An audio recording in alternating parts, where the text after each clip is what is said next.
Salut, je suis Douleur Ngilamoto, votre humble serviteur. J'écoute Diaf Radio. Faites comme moi pour être heureux. Écoutons tous Diaf Radio. Diaf Radio, oh oh oh, qui s'y frotte s'y accroche. Diaf Radio, la chaîne de référence qui sans cesse fait la différence. Louis Magloire, bonjour. Bonjour Cyril, je suis tout à fait en train de vous écouter et donc je suis disponible pour la suite des échanges. Louis Magloire Kemayou qui revient du Cameroun, il y a séjourné il y a quelque temps. Alors Louis Magloire Kemayou, qu'est-ce qui vous a le plus marqué dans votre pays, le Cameroun, où vous venez de séjourner? Vous savez, quand on aime son pays, on veut qu'il soit le meilleur pays du monde. Et quand je suis allé au Cameroun, j'aurais voulu trouver ce pays-là qui serait pour moi une fierté à montrer à l'extérieur, un peu comme celui que les Lions indomptables du football ont montré à plusieurs reprises à travers leur victoire aux Coupes d'Afrique des Nations. Ce n'est malheureusement pas le cas. J'ai trouvé un pays en état de délabrement avancé et la situation dans laquelle nous nous trouvons aujourd'hui, avec la crise liée à la pandémie de Covid-19, va probablement avoir un impact encore plus négatif sur cette situation. Donc, on est devant un état de délabrement à la fois politique, social, économique et surtout sanitaire. Donc, je suis malheureusement obligé de constater que les choses ne sont pas telles que j'aurais aimé les voir quand j'ai séjourné au Cameroun. Ça a été un constat qui ne m'a pas du tout réjoui. Est-ce que ce constat froid ne vous fait pas peur lorsque vous en parlez en toute liberté sur Diaf Radio? Ce constat que vous décriez, que vous faites en décriant la société camerounaise peut également vous valoir d'être happé comme l'a été Eric Goff. Vous n'en avez pas peur? On peut avoir peur de beaucoup de choses, mais on ne peut pas avoir peur d'affronter sa réalité. Et notre réalité, c'est celle que j'ai décrite tout à l'heure. Toute personne qui irait au Cameroun, si elle est honnête, vous dira la même chose. Le Cameroun ne se porte pas bien et ça ne date pas d'il y a 2 jours, ça ne date pas de mon séjour seulement. Ça fait de nombreuses années aujourd'hui que le Cameroun est sur une pente déclinante. Ça ne se passe pas bien du tout pour les Camerounais et pour le Cameroun de façon générale. Et il faut que l'on renverse la tendance. S'il n'y a pas un effort pour renverser la tendance, je ne vois pas quel miracle on peut opérer. Et ce n'est pas le déni qui opérera ce miracle-là. Il faut constater que ça ne va pas et fournir tous les efforts nécessaires pour que ça aille mieux que ça ne l'est aujourd'hui.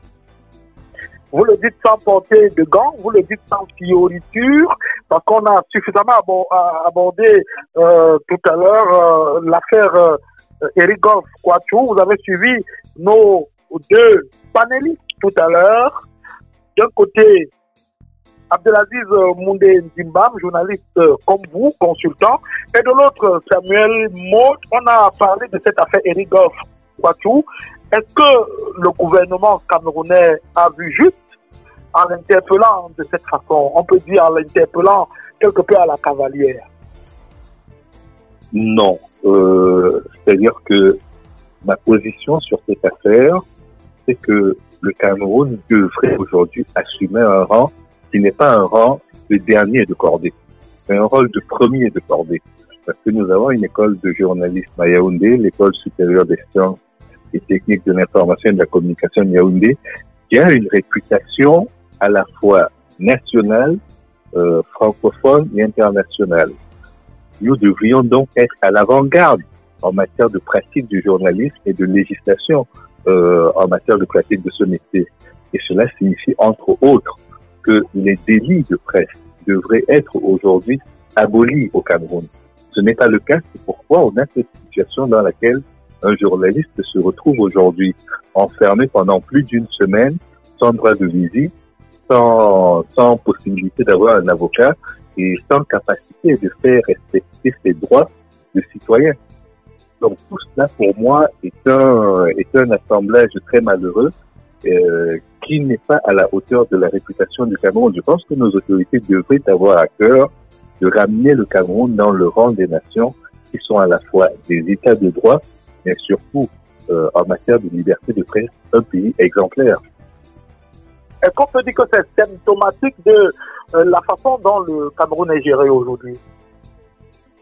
Je ne sais pas si on peut ramener cela à la question générale du Cameroun, mais pendant que je vous parle, il me semble que Eric Golf a été libéré. Ce sont 3 sources différentes qu'il annonce.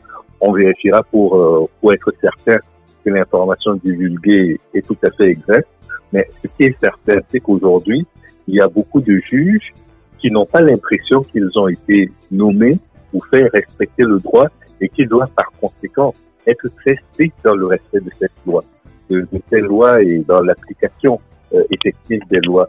Malheureusement, en le faisant, ils conduisent notre pays dans une situation d'injustice, d'accumulation d'injustice qui peut être symptomatique peut-être de la manière dont notre pays est gouverné. On a quand même été à 2 reprises de façon consécutive et le plus corrompu au monde. Et malgré tous les efforts qui sont faits, je n'ai pas l'impression que cela a beaucoup changé. Donc, il y a ce laxisme-là dans la gestion qui existe. Et puis, il y a également le fait que certaines personnes s'abritent derrière le fait que les personnes qui devraient prendre les décisions, les bonnes décisions, ne les prennent pas pour elles-mêmes se complaire dans une conduite qui n'est pas du tout exemplaire. Venons-en à la gestion du Covid-19 par le Cameroun. On verra à la lecture de vos propos si cette gestion est calamiteuse, si elle est régalienne, rigoureuse. En nous inspirant de ce qu'ont dit tout à l'heure les protagonistes que nous avons mis en scène, Abdelaziz Moundé Ndimbam et le député Samuel Mott, de votre point de vue, Louis Magloire Kemayo, est-ce que le Cameroun gère le Covid-19 comme en République? Nous ne sommes pas un royaume, donc logiquement nous devrions gérer la crise du Covid-19 comme une république. Mais à côté de ce principe de base, il faut se comparer simplement avec les autres pays, puisque c'est une crise qui est planétaire, pour voir comment réagissent les autres pays. D'abord nos voisins. Tous les chefs d'État autour de nous se sont exprimés, se sont adressés à leur population. Et je crois que il y a une nécessité pour nous, comme chez la plupart des autres pays, d'avoir une union sacrée, une union nationale pour faire face à cette pandémie qui fait énormément de victimes, autant en Chine qu'en Europe, ou en Amérique, voire en Afrique également.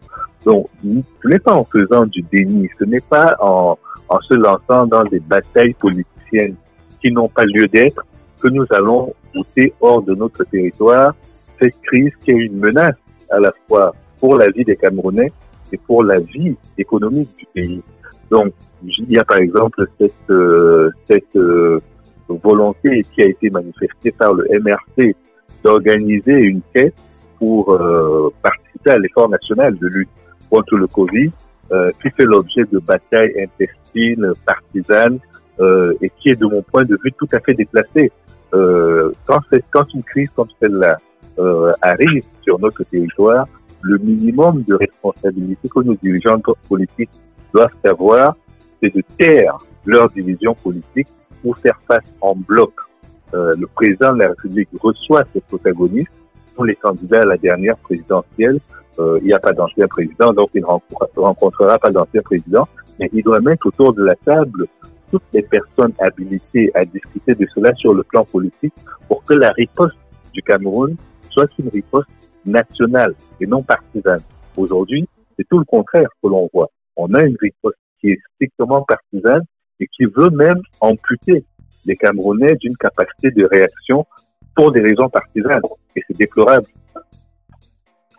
Paul Atanga, du ministre de l'administration territoriale, a frappé du poing sur la table sa mise en demeure, sa mise en garde adressée, faite au MRC, apparaît quelque peu. Cette mise en garde a divisé l'opinion. Quelle est votre lecture de cette situation après avoir écouté Samuel Mott, qui semblait se réjouir de cette sortie de Paul Atanga-Di et Abdelaziz Moundé Ndimbam, qui lui s'en offusquait. Vous avez écouté les deux protagonistes de tout à l'heure. Je les ai écoutés avec beaucoup d'attention, à la fois le député Mott et mon confrère Abdelaziz Moundé Dimbam, on a affaire à deux visions de la société tout à fait différentes. On a d'un côté une vision strictement partisane de la part de M. Mott qui défend l'indéfendable. Et puis de l'autre côté, nous avons un journaliste qui vous dit ce qu'il constate et par moments le constat n'est pas toujours agréable à écouter, mais c'est un constat et c'est le seul qu'on peut dresser à l'heure actuelle. Donc j'ai écouté ça avec beaucoup d'attention et la seule chose que je peux ajouter, parce que Aziz l'a très bien présenté, je pense qu'il n'y a pas grand-chose à redire, c'est que il y a une union sacrée qui est une urgence aujourd'hui pour le Cameroun. Il n'y a pas de place pour des querelles d'identité et partisanes quand une menace comme celle-là arrive et qu'on n'est pas certain que notre pays est suffisamment outillé pour l'affronter. On a juste fait le calcul en termes d'appareils respiratoires. Il y en a à peine 50 au Cameroun pour une population de plus de 25 millions d'habitants. Comment est-ce que nous pouvons dire qu'on est prêt et qu'on peut se payer le luxe de refuser un effort de solidarité nationale qui contribuerait à apporter davantage de moyens à l'État pour apporter des réponses effectives à la crise. Je ne peux pas m'expliquer cela.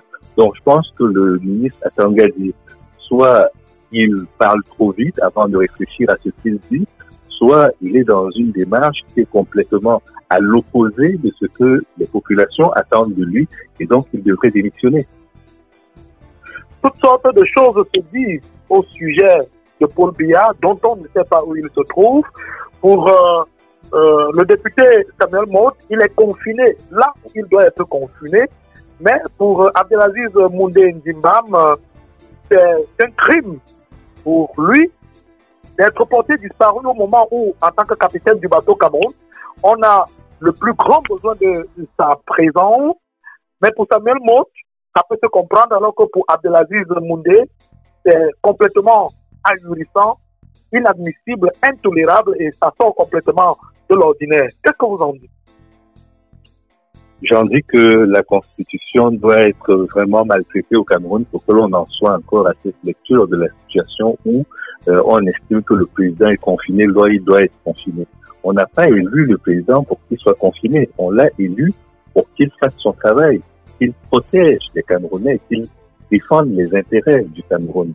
Le premier ministre anglais, par exemple, Boris Johnson, a été contaminé, il a été à l'hôpital et dès qu'il en est sorti, il s'est adressé à son peuple.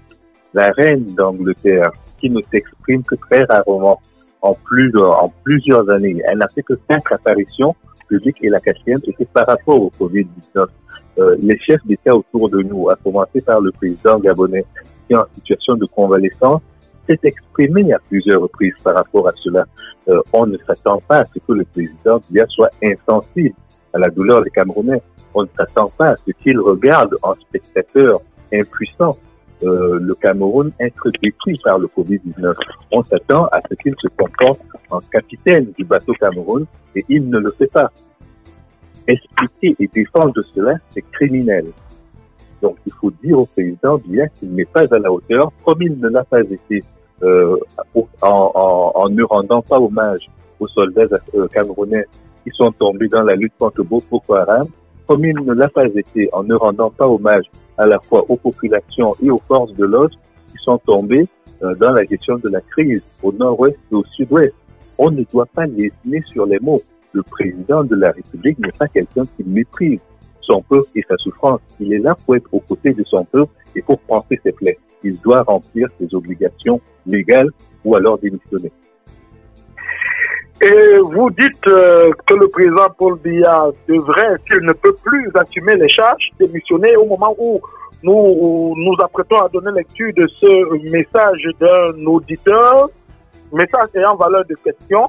Le président Paul Biya, depuis sa prise de fonction, a toujours brillé par son absence, notamment lors de la catastrophe de Sam, lors de la catastrophe du lac Nyos dans le nord-ouest, après l'accident de train des écarts et en ce moment où sévit le Covid-19 pour cet auditeur de Diaf Radio, cela dénote du manque de sérieux du président Paul Biya. Vous êtes quasiment du même avis. Et si vous aviez un conseil à lui prodiguer au chef de l'État, que diriez-vous? Parce qu'on l'imagine capable de sortir demain et de dire à son peuple, vous avez organisé mes funérailles comme il le fit en 2004, rendez-vous dans 20 ans. Ces propos peuvent encore être audibles aujourd'hui? Non, je pense qu'il faut être sérieux. Quand on a des postes de responsabilité aussi sérieux que celui de chef de l'État, président de la République, on doit s'adresser sérieusement à ses compatriotes. On n'est pas là pour faire un jeu dans lequel, comme disait Abdelaziz Moundé, on fait des petites phrases, on s'envoie des petites phrases et puis on s'en satisfait.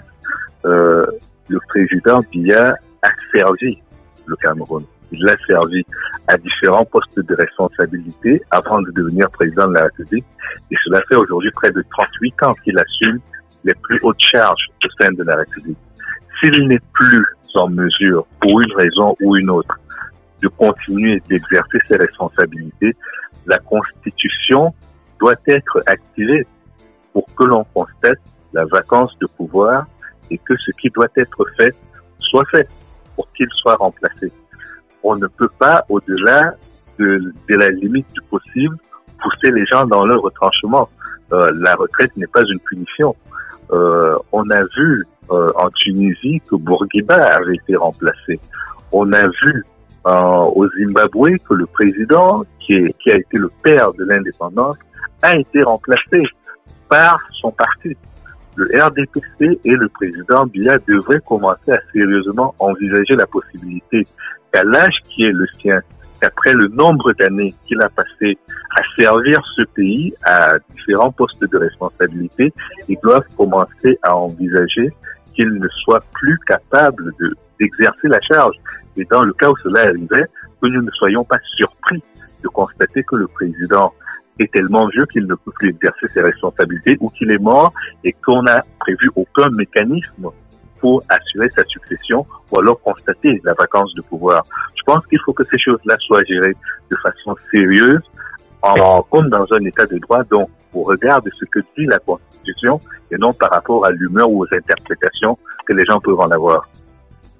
Et pendant que nous y sommes, on va quand même rappeler pour la gouverne de nos auditeurs que les Camerounais ont quand même trouvé le moyen de célébrer les silences présidentiels, objet, semble-t-il, d'une thèse.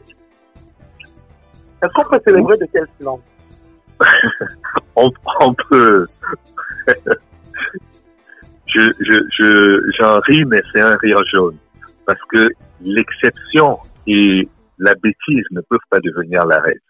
Nous ne sommes pas condamnés à être la risée de la terre entière. Il faut aujourd'hui que l'on sorte de ces jeux malsains qui font que ce qui n'est pas normal devient la norme.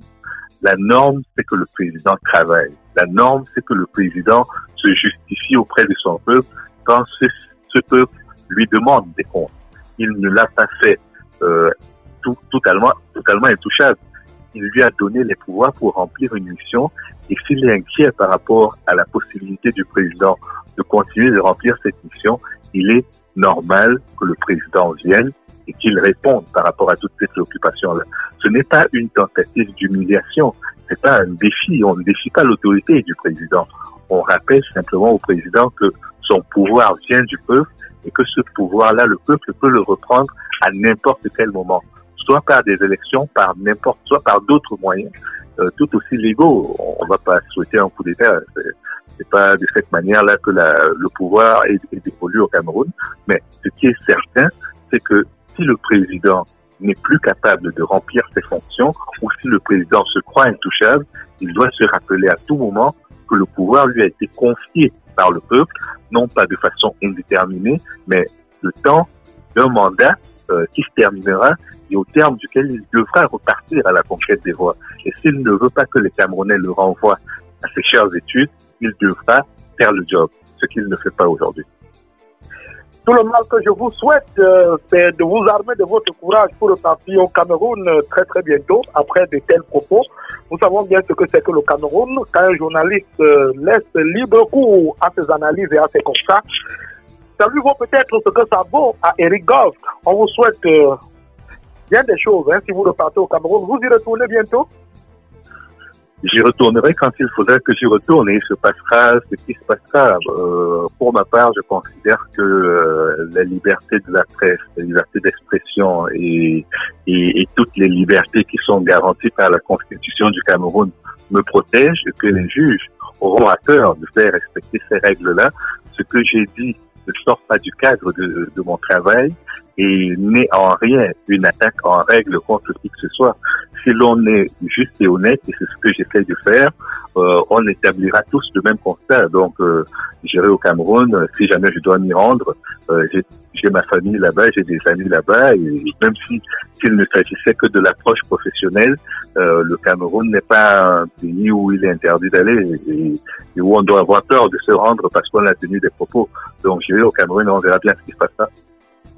En espérant que d'ici à là, sous la robe des magistrats, il n'y ait plus le déshonneur, mais plutôt beaucoup d'honneur. C'était On ne se fait pas de cadeau sur Diaf Radio. Merci infiniment, Louis Magloire, d'avoir joué pleinement le rôle de sentinelle. Merci à vous. Merci, mesdames et messieurs, de nous avoir écoutés dans ce débat plutôt patriotique et républicain sur Diaf Radio. Merci à notre metteur en nom des réalisateurs, Guy Herman Gassati, patron de Diaspora Afrique Radio, doublé de patron de Diaspora Afrique Télévision, Diaf TV. Je suis Cyril Kemenye, votre serviteur pour mener ce débat. Rendez-vous très très bientôt sur votre chaîne de radio de prédilection. À très très bientôt. Au revoir. Diaf Radio, oh oh oh, la chaîne qui brise les chaînes.